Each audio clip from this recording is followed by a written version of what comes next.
Ok! Voltamos de novo! Teve resolução, prova da Unesp, prova de conhecimentos gerais.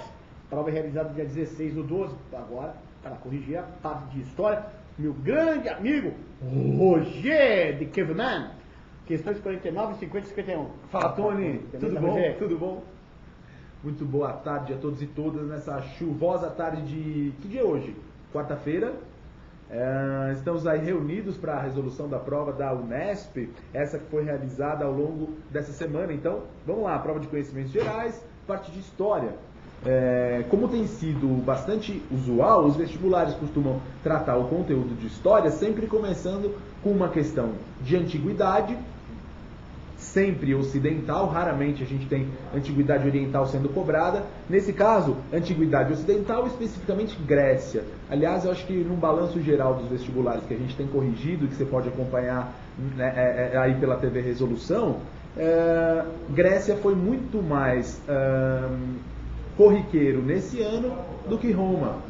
Bem que a gente disse isso em sala de aula, bem que a gente alertou. Afinal, saiu o filme 300, falou-se muito de Esparta, super interessante, vindo com reportagens. Acho que por tudo isso, a gente teve uma incidência muito maior de questões de Grécia nesse ano do que questões de Roma. O que não significa nada, no que vem a coisa pode não ser assim. Mas esse ano, de uma forma geral, a gente teve muito mais Grécia do que Roma. E normalmente é assim, ou Grécia ou Roma. Olha o que está falando aqui na questão 49, um texto do Aristóteles, do seu livro clássico famoso, A Política. É preciso dizer que, com a superioridade excessiva que proporcionam a força e a riqueza, os muito ricos não sabem e nem mesmo querem obedecer aos magistrados, ou seja, às leis impostas. Ao contrário, aqueles que vivem em extrema penúria, em extrema pobreza, desses benefícios tornam-se demasiados humildes e rasteiros, ou seja, subalterno demais. Disso resulta que uns, incapazes de mandar, só sabem mostrar uma obediência servil, enquanto outros, incapazes de se submeter a qualquer poder legítimo, só sabem exercer uma autoridade despótica, autoritária. Segundo Aristóteles, que viveu em Atenas e em outras cidades gregas, o bom exercício do poder político pressupõe. A alternativa correta dessa questão é a alternativa D, a atenuação das desigualdades entre cidadãos. Ou seja, entre os cidadãos não pode haver uma discrepância muito grande por conta daquilo que ele apontou no texto. Se houver essa discrepância econômica entre esses cidadãos, alguns se toleram simplesmente obedecer e outros jamais toleram se colocar a serviço das leis e das normas, o que pode gerar um problema. Portanto, a alternativa correta, a alternativa D de dado. Ainda que a A possa ter gerado confusão, o confronto social entre ricos e pobres. No fundo, é disso que ele está falando, só que tem um detalhe. Essa questão, ela coloca a alternativa A exatamente para confundir. Isso é aquilo que a gente discute muito em sala de aula. Um erro crucial que ninguém pode cometer. Para o historiador isso é muito sério. Chama-se anacronia. Você classificar algo de um determinado período histórico com uma nomenclatura que não cabe naquele período. Confronto social entre ricos e pobres, de quem é essa teoria? Quem é que se consagrou falando sobre isso? Marx. Foi o Marx que no século XIX desenvolveu a teoria das lutas de classes. Isso não cabe à Grécia Antiga. Ainda que você se sinta um pouco tentado a assinalar a alternativa A, se você lembrou das aulas de história, se você lembrou dessa discussão que a gente fez sobre anacronia, certamente você não cairia nessa, não assinalaria a alternativa A, não. Portanto, partimos para a próxima, questão número 50. Tema, Idade Média. Sacana a questão, porque fala de um tema que pouca gente se dedica a estudar. Aliás, quase ninguém fala da querela dos iconoclastas. Querela das investiduras até se menciona. Querela dos iconoclastas, raramente. Mas aí como é que eu mato a questão? Como é que eu faço para me livrar dessa situação incômoda no meio da prova? Lembra o que significa iconoclastia? Ícone, vem de quê?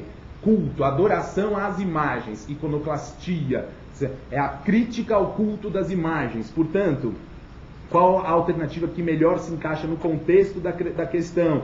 que se refere ao Império Bizantino, séculos 8 e 9, sacudido por esses movimentos de destruição de imagens. Pronto, já deu a dica, destruição de imagens, crítica ao culto das imagens. A alternativa que melhor se encaixa é a alternativa A.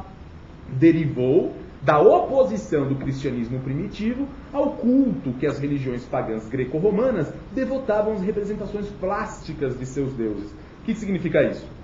Significa que é necessário superar o momento anterior. Significa que o cristianismo vem de uma tal forma se enraizando e se tornando a grande instituição que é necessário suprimir aqueles antigos valores que, de alguma forma, contradizem o significado do cristianismo, contradizem os interesses, melhor dizendo, do cristianismo. E por isso, então, esse movimento de destruição de imagens que sacudiu o Império Bizantino nesse período mencionado, ok? Está lá, então, a alternativa correta da questão 50, a alternativa A de anômalo, como são os corintianos. Muito bem, questão de número 51, também falando de Idade Média, melhor, transição, Idade Média, Idade Moderna, Renascimento é o tema dessa questão. Afinal de contas, o grande personagem aqui apresentado é o famoso Galileu Galilei. O texto é de um físico contemporâneo, Stephen Hawking, aquele que aparece, vira e mexe na televisão, o moço que vive numa cadeira de rodas. Você já viu ele, Tony? O moço... Ele é tudo torto, ele vive na cadeira de rosa, alta tecnologia para ele conseguir se comunicar. Ela. Tem o quê? Ela. Esclerose lateral amiotrófica. E o que não significa nada para a capacidade intelectual desse sujeito. Intelectual não.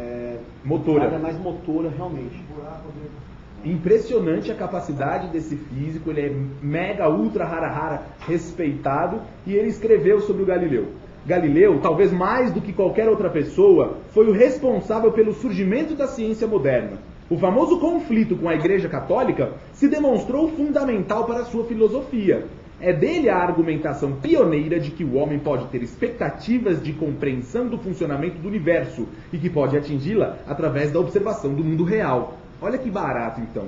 O famoso conflito com a Igreja Católica, entre aspas, ou seja, extraído do texto, a que se refere o autor, Stephen Hawking, corresponde.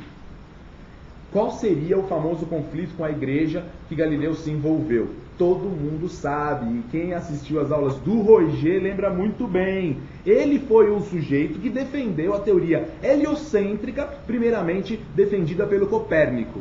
Ao defender a teoria heliocêntrica, Galileu foi de encontro aos interesses da Igreja Católica. Foi perseguido, teve alguém lá que passou o pano para ele, ele acabou se livrando do problema.